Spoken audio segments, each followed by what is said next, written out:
The constant bombardment of dopamine has caused our brains to adapt in such a way that we're essentially chronically tilted to the side of pain. We've changed our threshold for experiencing pain and pleasure, which is why we're seeing increased rates of, again, depression, anxiety, and suicide. Helping you design your roadmap to wholeness from the inside out. This is Win Today. And now, here's your host, Christopher Cook. According to our guest today, the relentless pursuit of pleasure leads to pain. And this isn't hyperbole, it's science. Hey friends, thanks so much for joining me this week for episode 277, where today we're joined by Dr. Anna Lembke, professor of psychiatry and behavioral sciences at Stanford University. You know, we're living in a time of unprecedented access to high reward, high dopamine stimuli like drugs, food, news, gambling, shopping, gaming, texting, and of course, social media. Dr. Lembke says, quote, "The increased numbers, variety, and potency is staggering. The smartphone is the modern day hypodermic needle delivering digital dopamine 24/7 for a wired generation." She goes on to say, as such, we've all become vulnerable to compulsive overconsumption. So today, Dr. Lembke is going to explain why the relentless pursuit of pleasure leads to pain and what to do about it. But quickly, before we head into our conversation with Dr. Lembke, if you're enjoying the podcast, share it, send a text to a friend, and invite them to listen as well. And then rate and review the podcast wherever you're listening, especially on Spotify and on Apple Podcasts. Here's why. When you rate, when you review, and when you share the podcast, the listenership grows. It's as simple as that. So thank you for listening and for doing just that. Right now, here's my conversation with Dr. Anna Lembke. You're listening to Win Today. Dr. Lembke, it is an absolute thrill to welcome you to Win Today. Thank you for having me. I'm excited to be here. Well, it's truly a treat. I want to establish a baseline for our conversation today simply by asking you to give us an overview of what dopamine is and how it is intended to function in our bodies in a normal state. Then we'll take the deep dive. Sure, I'm happy to do that. So dopamine is a molecule that we make in our bodies. And it's very important in the brain to enable us to experience pleasure, motivation, and reward. It's also important to movement. And it's not a coincidence that dopamine mediates movement and also mediates motivation, because typically, in order to sort of motivate to get the reward that we want, we have to put some work into it, right? We have to move our bodies to go get it. At least that has been true for most of, human existence. Turns out that's no longer true, which is part of the problem. But for most of human existence, you had to locomote your body to go over to get the thing that you wanted. So dopamine mediates movement, it mediates reward, motivation, and pleasure. When we do something that's pleasurable or rewarding, that releases dopamine in a part of our brain called the reward pathway, and that feels good, and that makes us want to do it, again and again. That's really helpful because the conversation as of late, perhaps even in culture, is around the dopamine hit. And I wanted to start with a baseline of the science so that as we unpack this conversation, the folks listening or watching have context. In my research and in reading your book, one of the things I was so glad to see is pain and pleasure function in the same place in the brain. So I'd love to know, how do addiction and compulsive dopamine hits then mess with our brain chemistry, which then obviously affects our mental and emotional health? Yeah. So to me, one of the most interesting findings in neuroscience in the last 100 years or so is that indeed, pleasure and pain are co-located in the brain. So the same parts of the brain that process pleasure also process pain, and they work like opposite sides of a balance. So when we do something pleasurable, that balance tilts to one side. When we do something painful, it tilts in the opposite direction. And this is really important because one of the fundamental rules governing this balance is that it wants to remain level. It doesn't want to be tilted for very long to the side of pleasure or pain. And with any deviation from neutrality, our brains will work very hard to restore a level balance, or what the brain calls, or what neuroscientists call homeostasis. Okay, let's stay here. If we are neurobiologically wired to experience homeostasis, what are the consequences of pursuing pleasure for the sake of pursuing pleasure in and of itself? Take us in. Yeah. Well, when we do that, what ends up, well, I guess let's talk a little bit more about what happens.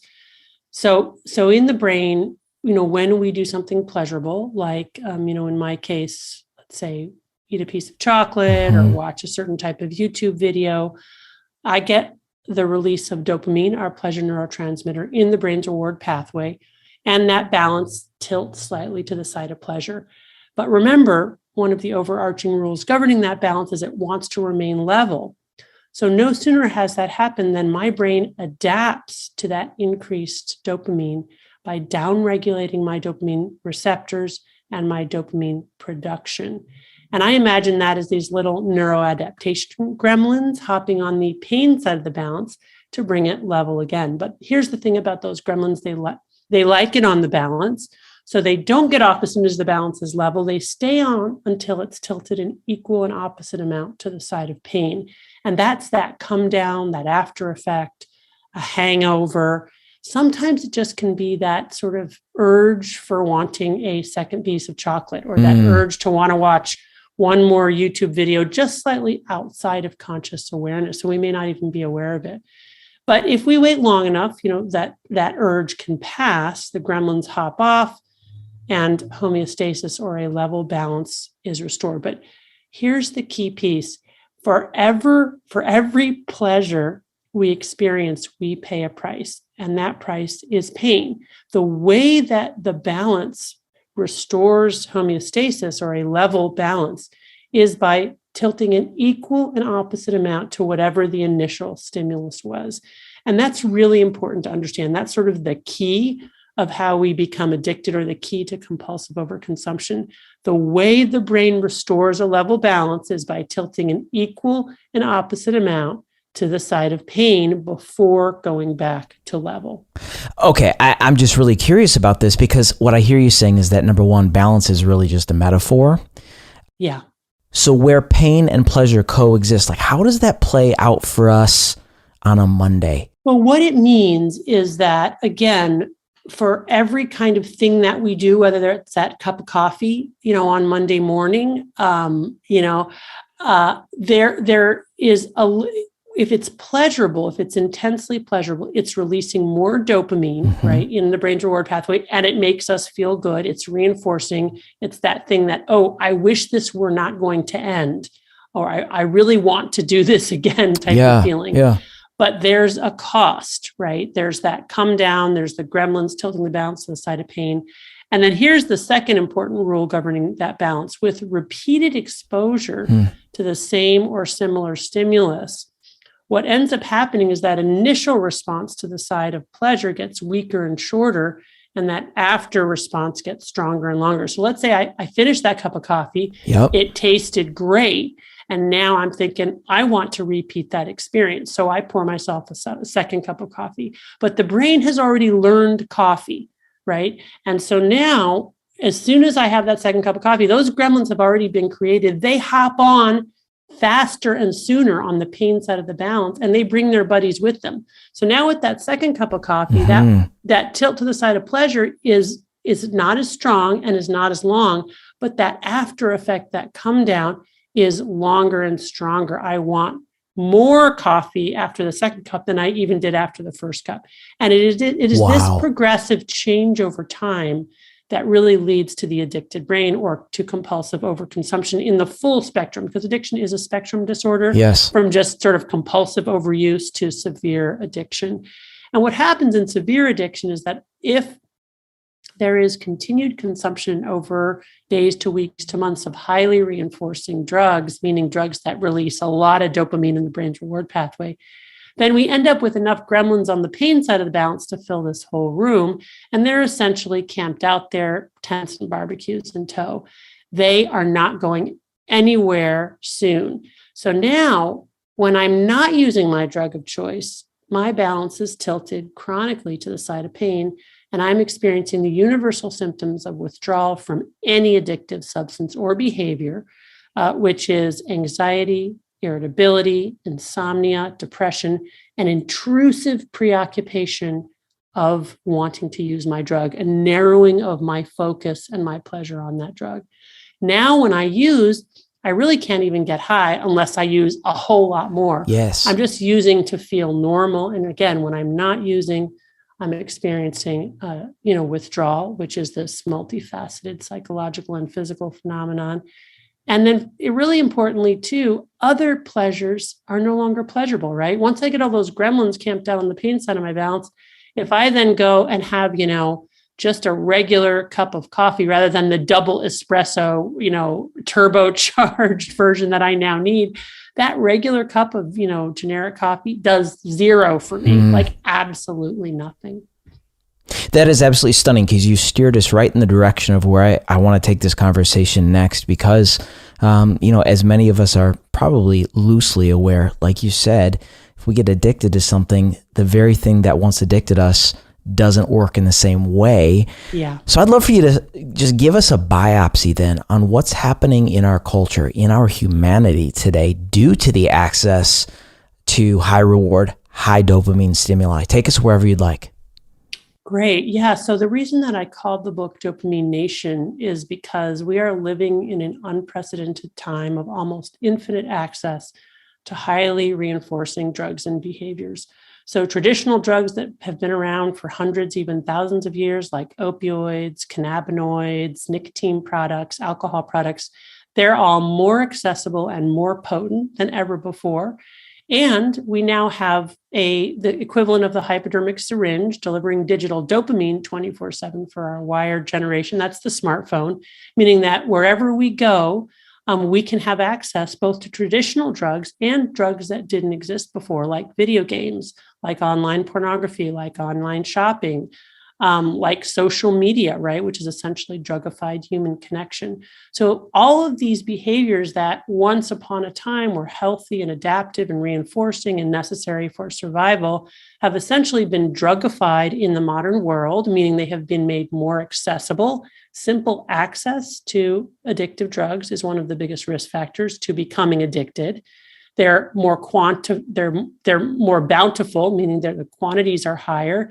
And the more we use of an addictive substance or behavior, the more likely we are to get addicted to that behavior. They're more potent. And one of the ways that potency is created is by jacking up, the addictive component of whatever that drug is. Like now in, cannabis, THC percentage is way higher than it was 30 years ago. But also potency is increased by combining two addictive drugs together, like opioids and benzodiazepines, or like music, which is reinforcing for our brains, and games, which gives us American Idol.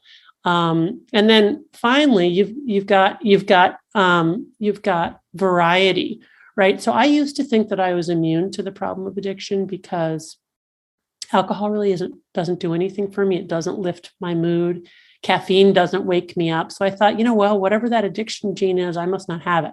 Turns out I was wrong. I just hadn't yet met my drug of choice, which turned out to be romance novels.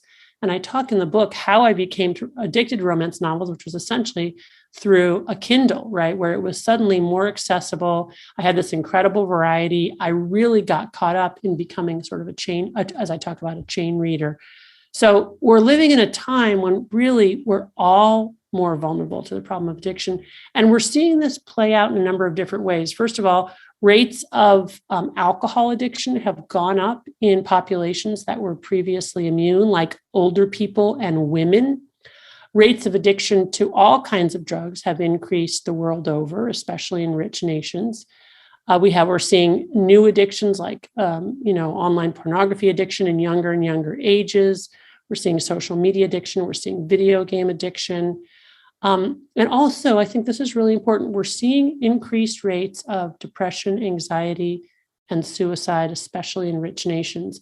And I believe that what's happening there is essentially the constant bombardment of dopamine on the pleasure side of our pleasure-pain balance has caused our brains to adapt in such a way that we're essentially chronically tilted to the side of pain. We've changed our threshold for experiencing pain and pleasure. And when we're not distracting ourselves or titillating ourselves in some way, we're essentially all depressed, which is why we're seeing increased rates of, again, depression, anxiety, and suicide. So I think we're really at this tipping point. Because of the normalization of this behavior, do we not even recognize the compulsion for what it really is? I'll just spring off the example you gave, social media, and we could fill in this blank with any example. Social media, you said, is the drugified human connection. So what do we confuse? In other words, in the normalization, do we just totally miss the target and then stay on this downward spiral? What's happening? Oh, well, a couple of things. Certainly normalization of like things like, I think, let's use an example of pornography, which you could put into like social media, right? It's a way of connecting with human beings. Fake intimacy. Sort of, right? Yeah. It's counterfeit. That's counterfeit intimacy, right? It starts out with static images, but then it progresses to actually meeting up with other people online and having these experiences with strangers. I think, yes, on the one hand, we've sort of normalized these sorts of connections and said, well, that's fine. That's just a lifestyle choice. And so that's part of what happens. Like we skew what's normal, and we make purely relative what's good and bad. And we forget that really there are adaptive ways to be with humans and really seriously maladaptive ways to be with humans. And we've got to recalibrate. Like the whole ship has veered off course. And so I think you're right about that, sort of abnormal human normalization, let's say. But the other thing, too, that's really important about the process of becoming addicted is that we don't see it in ourselves as it's happening. It's an incredibly insidious process where we have a very vivid and sustained memory for whatever initially triggers the balance to the side of pleasure or pain. What we have incredible amnesia for, however, is the gremlins. So we remember that initial stimulus, but we tend to really forget the delayed after effects. And because of that, and that's very enduring. So I'll have patients who are very addicted, have had terrible, terrible consequences from their addiction, right? And they'll stay, but even now I'll have this euphoric recall. Well, I'll think about, that first time I got high, and that memory seems to overwhelm my memory for all these other horrible things that happened as a result. And that's true for all of us. It's very fascinating that, again, we have this vivid recall for the initial stimulus that tilts the balance to the side of pleasure, or frankly, to pain. But we have this incredible persistent amnesia for the gremlins and the after effect. And really, from an evolutionary point of view, this makes a lot of sense, right? Because when you're living in a world of scarcity and ever-present danger, which is the world that we've lived in for most of human existence, you want to have a pleasure-pain balance that only remembers the good things about all of that effort you had to put in to get your drug, right? So that you'll be propelled to do it again and again, so that you'll go out and seek food, clothing, shelter, a mate, which is fundamental to the survival of the individual and the species. The problem is that primitive wiring is totally mismatched for our modern ecosystem. What I loved is that the first line of your book was, this book is all about pleasure. It's also about pain. And what I'm fascinated by, and we'll drill down to this exact point here now, is that the relentless pursuit of pleasure leads to pain. Take us in. How so? Well, essentially, if you again imagine this metaphor of the balance and the gremlins, that if you continue to seek out highly pleasurable substances and behaviors that release a lot of dopamine in your reward pathway, your brain will adapt to that by downregulating its own dopamine and its own dopamine transmission. And you will essentially go into a chronic dopamine deficit state, which is those gremlins camped out on the pain side of the balance. And that doesn't reverse itself in a single day.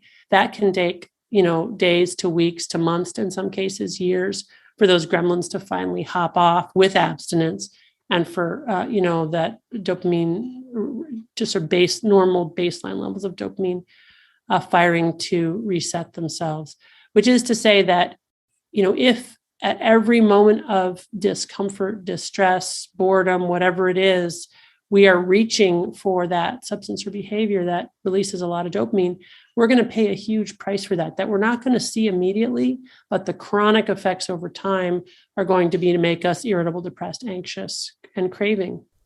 I'm really curious because I think about it in this way as a layperson in this space, but a very curious person. And I consider myself relatively studied in this, but I see it this way. If I'm motivated to pursue pleasure and avoid pain, there's a control motivation. I'm afraid of losing control of my life or whatever it may be. Anyway, in so doing, am I catalyzing a level of neurosis that long-term could actually cause me physical, unexplainable pain in the future? Right. So this is getting to sort of, we tend to dichotomize emotional and physical pain and think of them as separate. One is pain in the brain, the other is pain in the body. But in fact, that's a false dichotomy. And the mind and brain are totally connected. And we're seeing more and more people presenting with physical pain syndromes who have no evidence, in fact, of any kind of disease process or injury. And what we call those is centralizing pain syndromes, which is another way of saying that the injury is, in fact, in the brain, because it is true that ultimately, even when we do experience a physical injury, like let's say I cut my finger, that gets transmitted as a signal to my brain. My brain then interprets that signal and tells me experience pain. That's what pain is. It ultimately does occur in the brain. So what's happening in our brain for other reasons, let's say for emotional reasons, can have a huge top-down impact on how we experience true physical injury and disease. But it also means that it can generate the sensation of pain even in the absence of injury. And I do see people that have actual physical pain in response to withdrawal from addictive substances and behaviors. That can be part of the pain syndrome. It's known well to be part of the withdrawal syndrome. I mean, it can be part of the withdrawal syndrome. That's known to be part of the withdrawal syndrome, for example, from opioids, but even from other substances in more subtle forms, including things like pornography. I've seen patients who, when they withdraw from pornography, actually experience physical pain in their bodies as a result. Oh my goodness. Well, this makes me curious because one of the things I'm passionate about here is legacy and longevity in life and even through generations.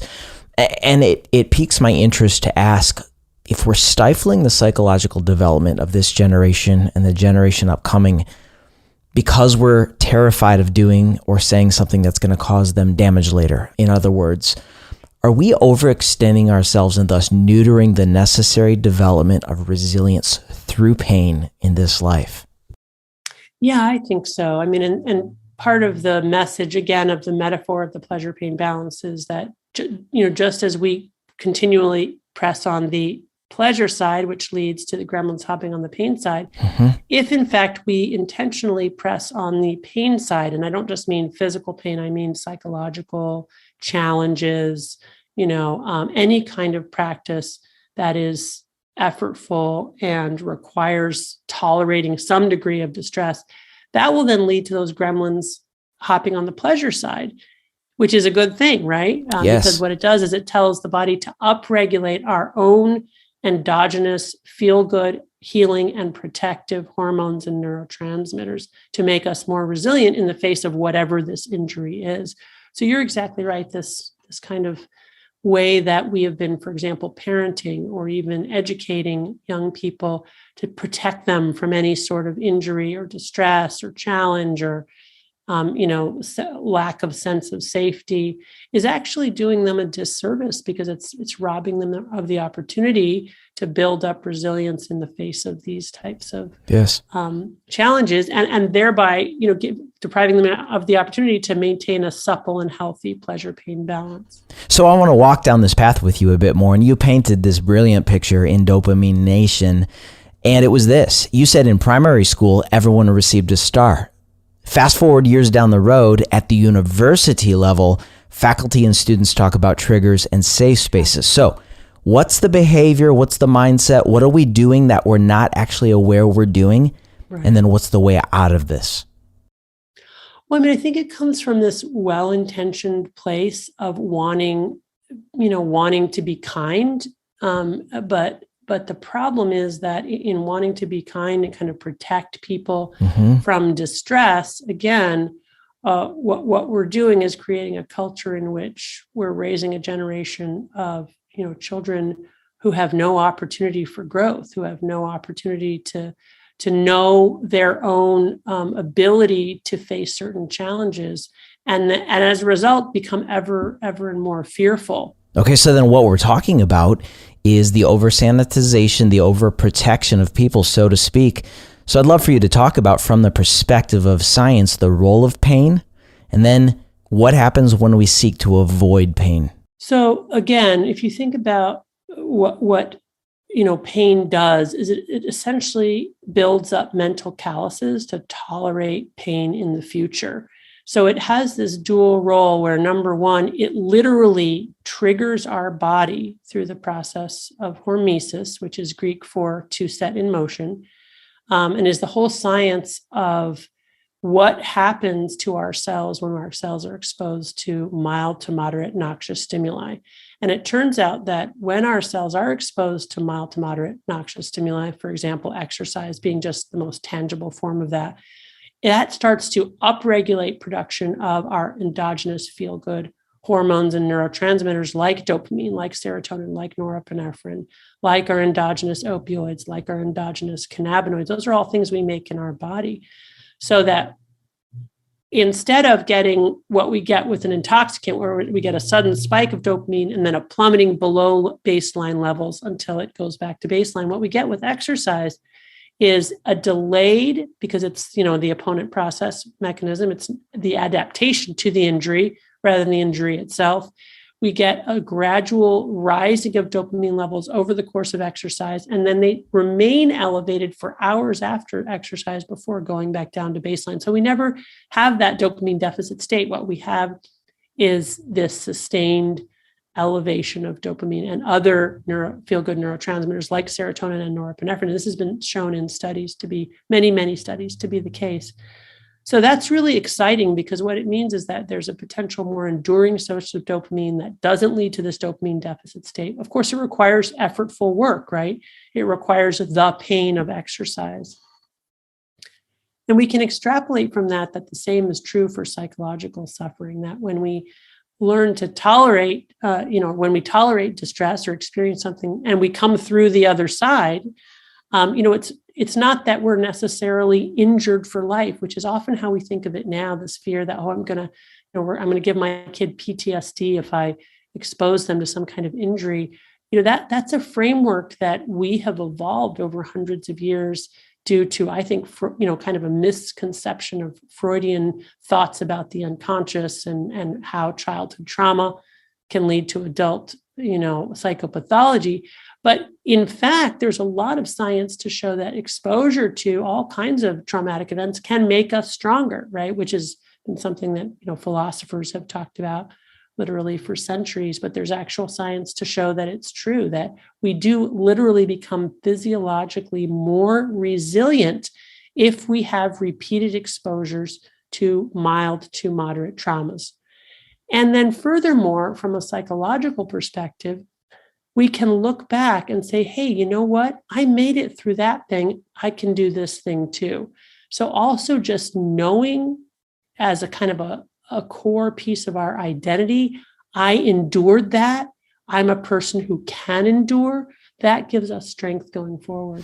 I'm really excited you took us there, Dr. Lembke, because I've been thinking about a concept and doing a lot of research lately and looking at culture. If we look at Instagram, there are a lot of therapy in squares accounts, as I'll call them. And one of the dominant themes is dealing with our inner wounded child. Now, based upon what you just said, I think that sort of turns the concept on its head. I'd love to know your thoughts on the inner wounded child from the perspective of science. And then I'll ask this: are we, by staying in that lane, neutering our development of resilience, of perseverance, to be able to cope with the difficulties of life, the hard times, the losses, the pain? Yeah, well, I think that I believe that this is sort of a moment when psychotherapy, psychiatry, and psychology really has to take a hard look at itself and consider the ways in which we've gone way too far in this direction of like empathy as the solution to every problem. That somehow if you just, empathize enough with somebody's wounds, if you just echo, their suffering and validate it, that somehow that help them understand what happened to them, that somehow that's enough. And I do agree that that's in many instances a good place to start. Where have you been? What happened to you? How was that experience for you? But I don't think we can just stop there. And I think, in fact, we're actually potentially harming people by continuing to validate this sort of victim narrative where people can just say, this horrible thing happened to me, so therefore I have sort of like a pass for all these other things that I'm not really doing or changing in my life. Because really, where does behavior change come from? It comes from behavior change. I'll have many patients say to me, well, I want to understand why I'm doing these addictive behaviors. And I say to them, I think there might be a time and a place for that. But first, you got to stop the behavior. You just have to stop the behavior. Because if you don't stop the behavior, you won't change your physiology. And if you don't change your physiology, you really won't be able to look back and see true cause and effect. Because when we're caught up in these addictive behaviors and these compulsive behaviors, they have their own internal rationality, which is irrational. It's not until we get away that we can then look back and see true cause and effect and begin to really understand what was going on. And sometimes the only thing that was going on was that you're addicted because you were using an addictive drug or behavior. We don't have to look for some childhood trauma to explain this. And also, you could have had the perfect life and still get addicted. So this is a little far afield from what you asked me, but I love it. But I do think that this kind of like constant empathy and constant sort of validating the patient, to a point, that's okay. But we have to move past that as therapists and say, okay, now what? Now, how are you going to move on with your life? How are you going to move past this? How are you going to stop being a victim in your life? And also importantly, what did you contribute to the problem? That's worth the price of admission right there. I mean, it really is, because I was just wondering then, is a lot of the industry unintentionally or perhaps intentionally, because it makes money or whatever, keeps the clicks and the likes going, are we keeping people stuck in a state of emotional underdevelopment then? Where we have to then keep going back to validating the inner wounded child and staying stuck in victim consciousness. And, because I just want to say this to listeners, there is a difference between being victimized and living in an identity called I am a victim. Right. That's right. And, here's the sad thing. I've even seen many instances where there, in fact, is no trauma, but the patient and the therapist sort of collude together to create trauma out of nothing. And then that becomes the core of that person's personal narrative. And then they go around, that's how they, organize and understand their entire existence. And that is really, really terrible for people because, first of all, it's not true, right? When it's not true, it's just not true. And secondly, then, it takes a lot of work then to maintain that false narrative. You have to then recruit other people to validate something that's hard to find if it wasn't true. People are like, well, I'm not really sure that I saw it that way. But most importantly, when patients put up that much work into that false narrative, if you have that victim narrative, you can't move forward. And it does then not just frame the past, but also influence how people experience the future. Once they see themselves as victims, they'll be victimized going forward because that they'll create unconsciously experiences to lead to their victimization, which then further validates that narrative. That narrative becomes such a core part of their identity that shoring up their identity in that narrative is more important than what's really true. Dr. Lembke, I want to leave the floor open just for you to continue this thought, develop this thought as you will, because to be honest with you, I've not heard this from many people, and I'm just curious because I believe this could be greatly beneficial as we pursue wholeness and transformation from the inside out. I tell my friends here at Win Today all the time, transformation beats self-help 11 times out of 10. So keep going as you wish. I just think, again, when we think about how can we change our lives? How can I improve my life? Because everybody wants that. Everybody wants to be, happy, or at least not miserable. And there is just this overwhelming ethos from the mental health field that if you just could understand, why you do, what is the deep, dark, hidden, unconscious secret or early childhood trauma, then everything would be better. But as one of my patients who I think put it best, she said, sometimes understanding is the booby prize. And I think that's really true. I mean, understanding can be very helpful and can provide a helpful and well frame for moving forward, or a wellness frame for moving forward. But sometimes you just have to change your behavior. You just have to stop doing that thing that that's making you and others unhappy, that's leading to all these negative consequences. And it's with that behavior change that then you ultimately write a new story as well. So where does willpower come into this? Because I'm a firm believer that willpower is helpful, but it's a very limited commodity. Right. Yeah. Well, willpower is a valuable human resource. Sure. And it's triggered by temptation. So I think that's a really key thing. When you think about addiction anyway, I mean, willpower can also be a positive forward kind of energy where you put something into the world. But I think in this context, we're mainly talking about it when we're dealing with the spectrum of addictive behaviors. Yes, change. How we resist doing that thing that we want to stop doing. We wake up in the morning with more willpower than we have through the whole day. And willpower tends to, expire over the course of the day. And willpower is triggered by temptation. So if you are in an environment where you are not tempted, you are not using up your willpower. And this is really the key to self-binding, which is what I recommend as a way to change behaviors. I have a lot of parents come in and say, I can't get my kid to stop playing video games. I keep telling them. So I said, well, if you don't change that environment for that kid, extremely, extremely hard for that person to have the willpower to change the behavior when they've got the game console right in front of them in their bedroom, with the latest, blah, blah, blah, and all of the games. What we need to do is get temptation out of the immediate environment so that we're not constantly zapping our willpower. And that we do through self-binding, basically putting barriers between ourselves and our drug of choice by getting the drug, for example, out of the house.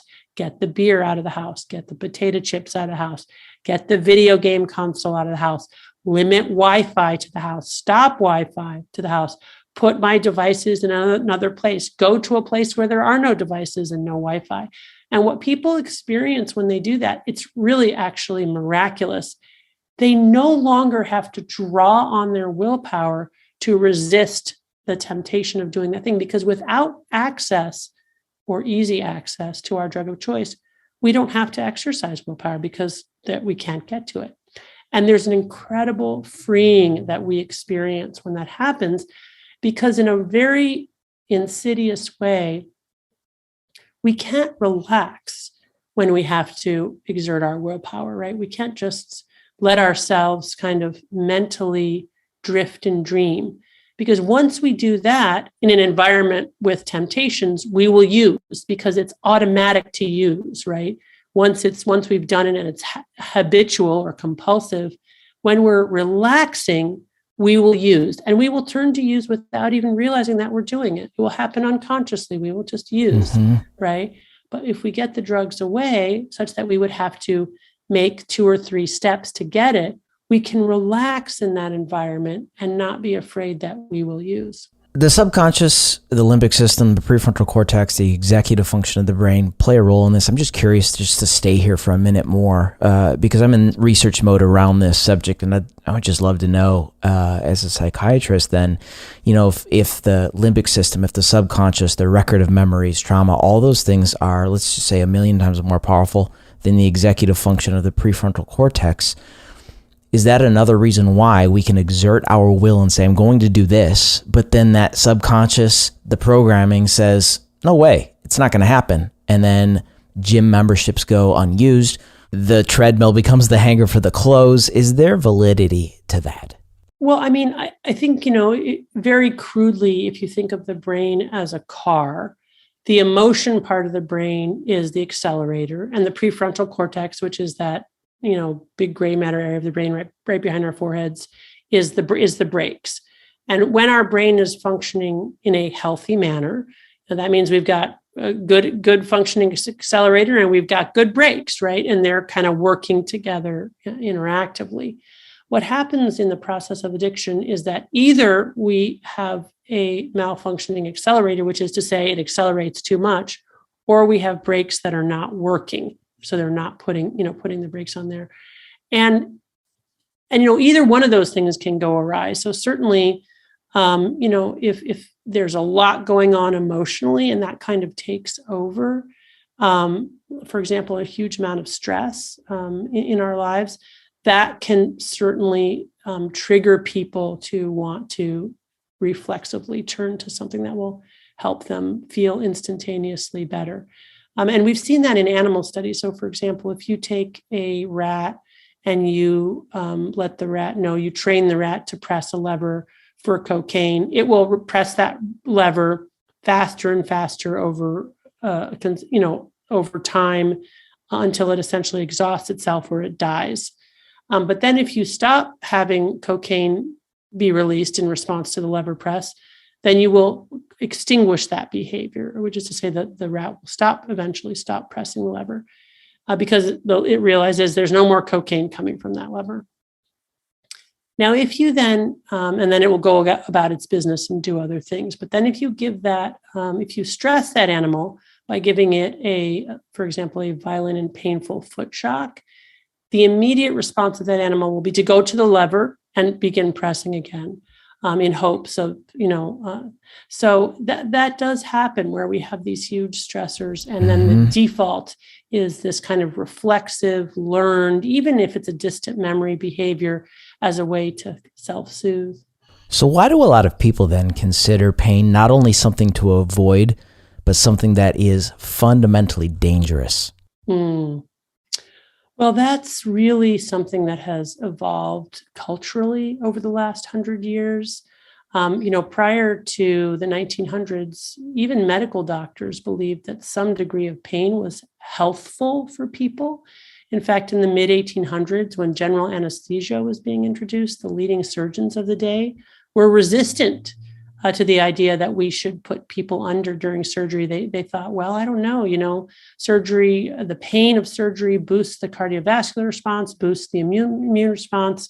They thought there were spiritual benefits to pain. And really, for more than 2,000 years, you can find philosophical writings about these spiritual benefits and moral benefits of going through, and religious, theological benefits of experiencing something painful. After darkness comes the dawn, et cetera, et cetera.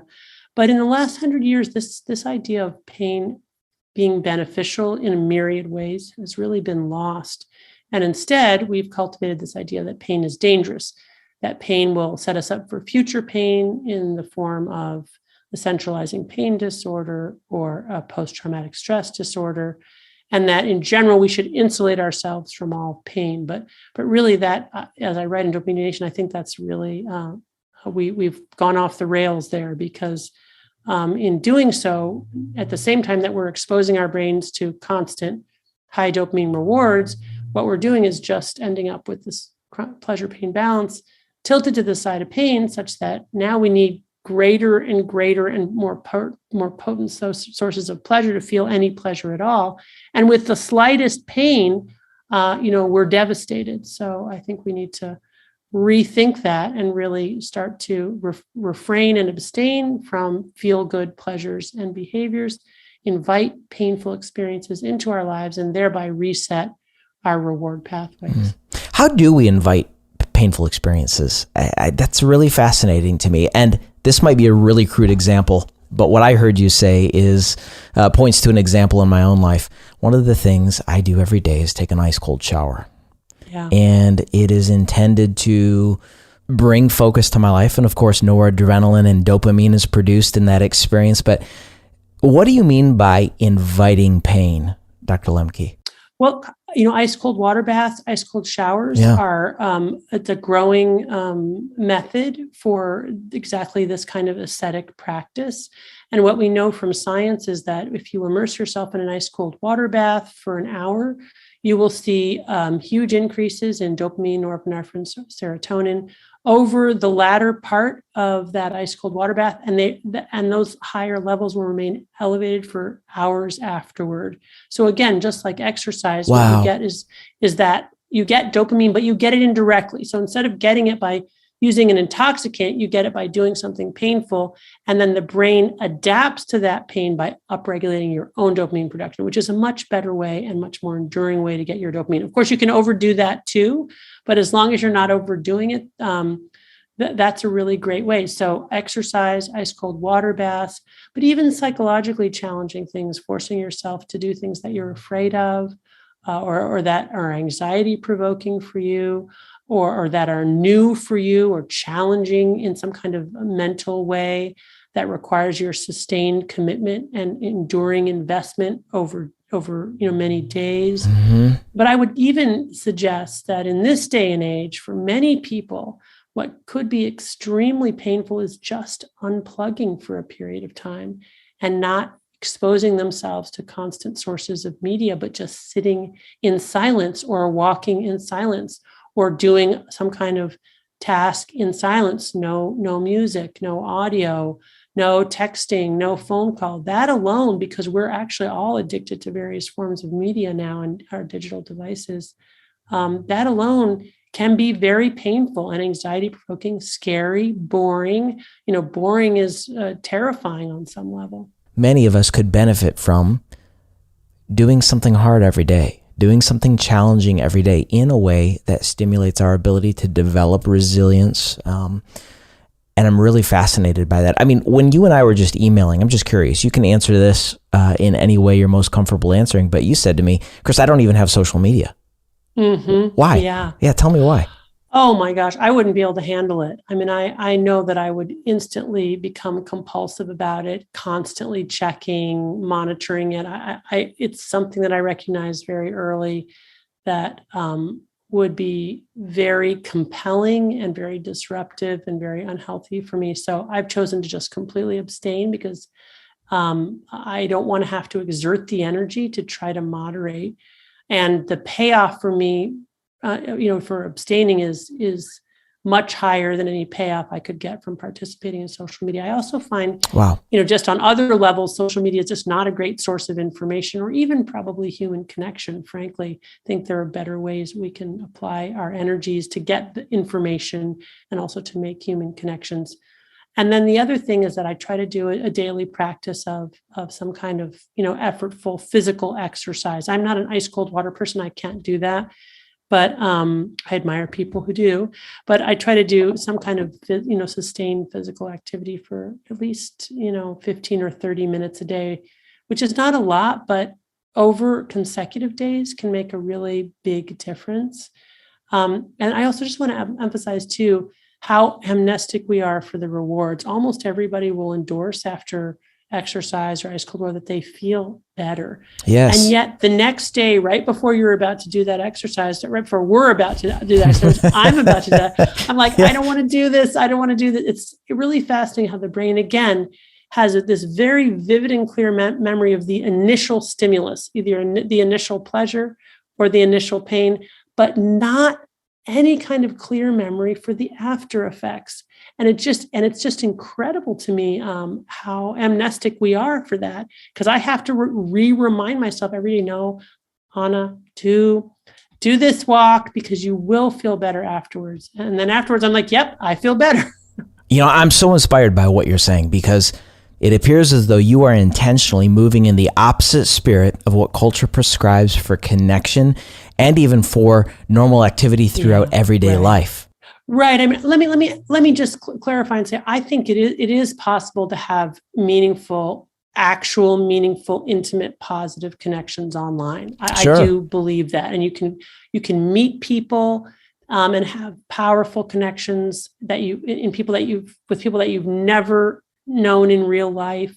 You can enhance and sustain real life connections. So I would hate to sort of throw the baby out with the bathwater, but I think we just need to be very alert to the dark side and the ways in which it can really take over because of the medium itself, right? It's not the people, it's the vehicle itself that is addictive and leads to this kind of compulsive overconsumption, which is this place of sort of chasing dopamine, which is unhealthy. Okay, so as an example, I want to quote you from your book. This is the chapter on running from pain, page 35, and you're citing the author of the book, Bad Religion. So he says this, and he's describing, by the way, our New Age God within theology as, quote, a faith that's at once cosmopolitan and comforting, promising all the pleasures of exoticism without any of the pain, a mystical pantheism in which God is an experience rather than a person. It's startling how little moral exhortation there is in the pages of the God within literature. There are frequent calls to compassion and kindness, but little guidance for people facing actual dilemmas. And what guidance there is often amounts to, quote, if it feels good, do it. Now, in the conversation, the scientific conversation around dopamine, pain, pleasure, resilience, maturity, growing up, how is our current cultural obsession with self influence this matter of compulsive addiction? In other words, speaking purely from a scientific perspective, when we're inundated with cultural messaging like speak your truth, become your truest, highest, best self, what happens in our neurobiology and subsequent behavior in terms of long-term maturity and development? Gosh, great question. I mean, I can't say that there's a lot of sort of neuroscience about this yet, but certainly, from a psychological and even a philosophical perspective, what we need to acknowledge is that we're living in a very narcissistic age, and narcissism is usually used in the pathological sense, this kind of pathological preoccupation with the self. And, this has been true in our culture for several hundred years now, but this trend has been vastly accelerated by the internet and by social media in the ways that now we're not just comparing ourselves to our siblings or our neighbors or our classmates. We're now comparing ourselves to the whole world, right? This sort of infinite group of individuals, all of whom inevitably will be more beautiful, more successful, funnier, smarter than we can ever be, because many of them are curated personas online that are not even real. But the bottom line is that this constant comparison with an infinite universe of persons leads us all to feel bad about ourselves, no matter what we've accomplished. And then one of two things can happen. We can get depressed and sort of opt out, which can lead to, really negative things. People feel like, well, why even bother living? Or we can dive in and say, well, I'm going to try even harder to be the number one this or the number one that, and this kind of then very narcissistic, preoccupation with our rankings or with our likes or whatever it is. So that, again, we're essentially just chasing dopamine there, trying to get, one up higher rather than, and in that process, what happens is that we lose the thread of why we did the thing in the first place, whether it was doing a certain sport that we loved or playing music that we loved or creating art in some way or wanting to earn money to, do good work or raise our children. We lose the thread of that. And instead it's the kind of narcissistic achievement that is the real driver. And that's really a recipe for deep, deep unhappiness. And yet it's sort of like the dominant, mode now. I mean, people don't aspire to be Mother Teresa. They aspire to be Mark Zuckerberg. And it's, it's really a huge shift in our cultural values and what we consider, how we define achievement and success. Well, it's amazing. I'm taking some notes as you're talking because I'm so fascinated. So if I were to, again, run a thread through this, what I hear you saying is that our obsession with self, the narcissism, as you just said, is stoked. The flames are stoked by the pain and pleasure motivation, the dopamine hits of the likes, the follows, the platform increases, the influence, my fame and squares on Instagram or whatever that might be. Right. So instead of focusing on living a life of contentment and connectedness and effectiveness, it's likes, follows, etc. Right? This is back to the start of the conversation today. We are addicted to the dopamine hits of building fake lives instead of living real effective lives. So if our goal then is the opposite of that, would you say that it is contentment and connectedness? And then if so, how do we begin this pivot? Yeah, I think I would add to, contentment and connectedness, I would add meaning and purpose. I think it's so important. I think we can actually be pretty miserable and experience a lot of pain as long as we're doing it in the service of a higher purpose and a higher meaning.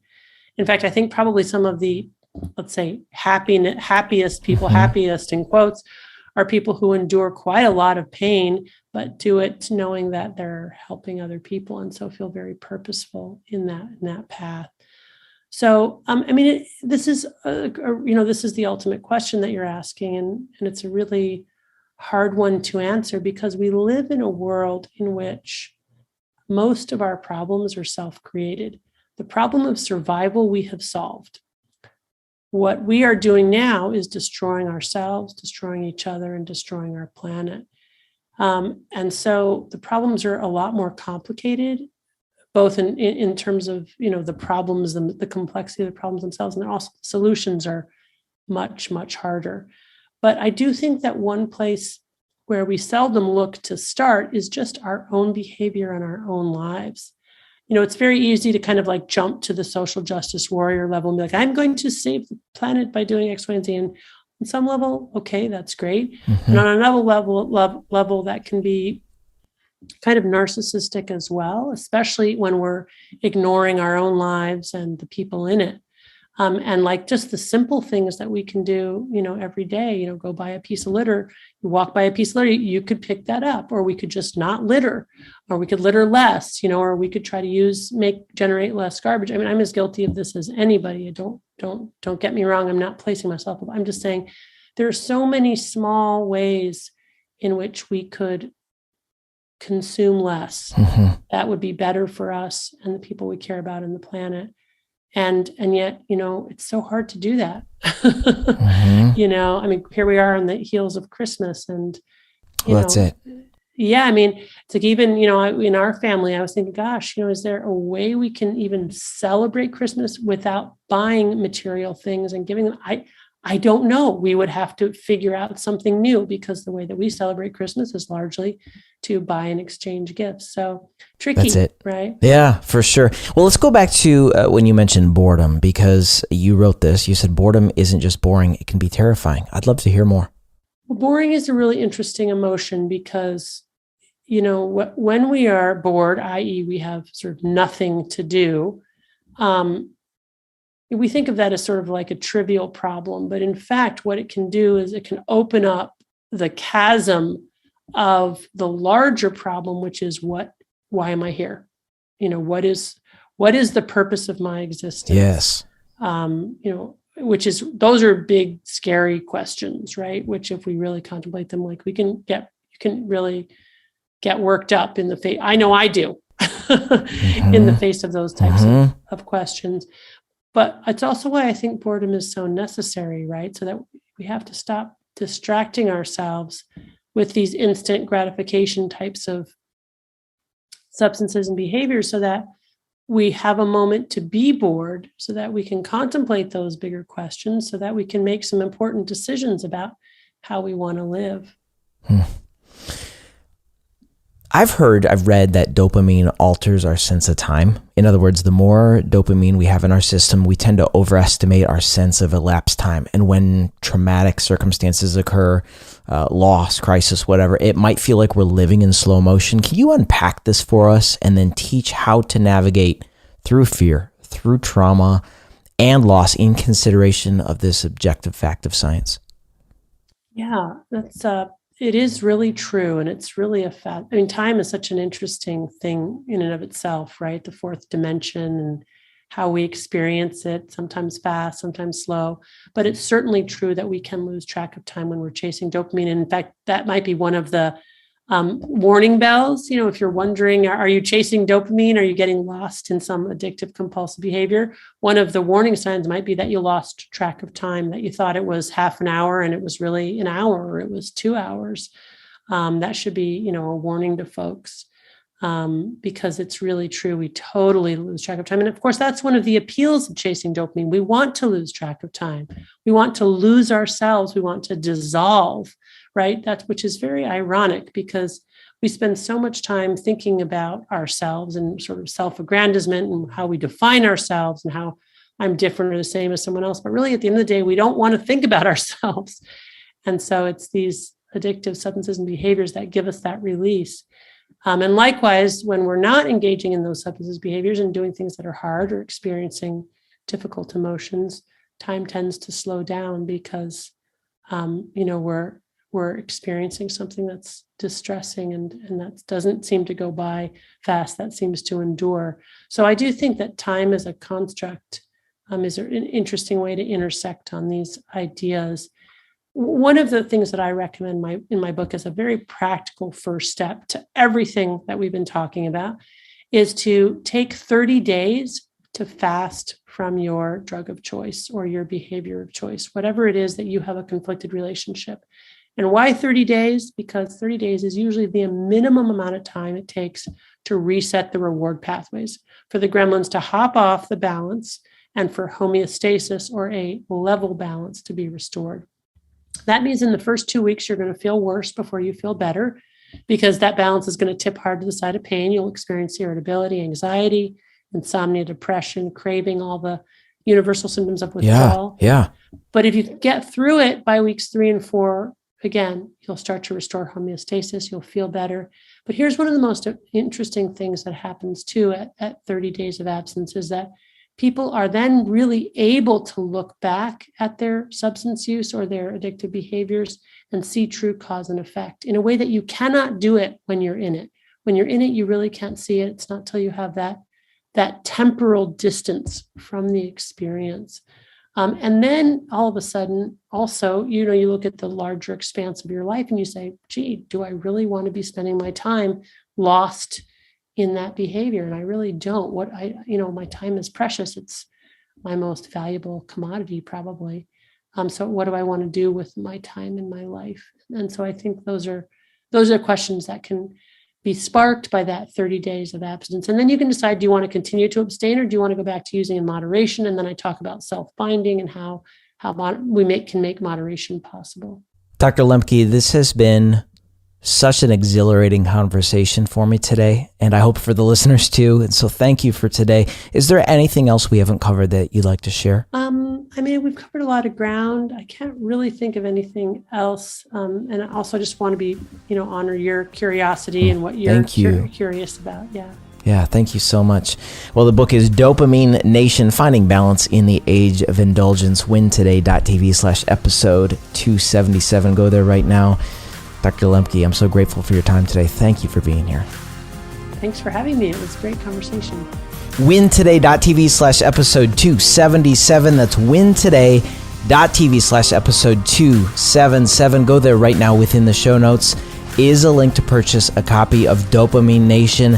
I honestly think this may be one of the most important books we read in this decade, because our mental health is at stake, our emotional health is at stake, and there is something we can do about it. So go get a copy or 12 right now. Again, wintoday.tv/episode 277. And joining us next week is a visual artist named Scott Erickson. We're talking about giving up on dreams and why vulnerability isn't weakness. Here's a preview.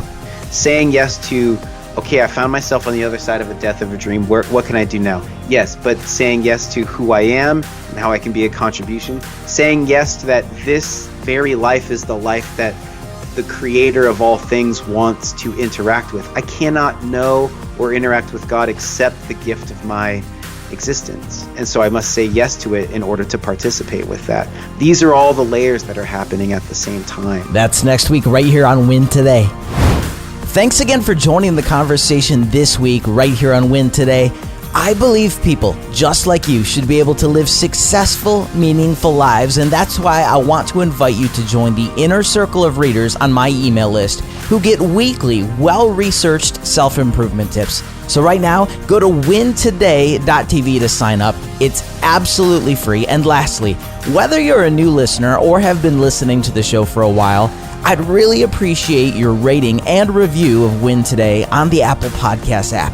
So right now, will you write a short, honest review? Doing so helps expand the listenership of Win Today, and that would mean a ton to me. Thanks again for listening today. I hope you have an awesome week. We'll talk to you again really soon. Bye-bye.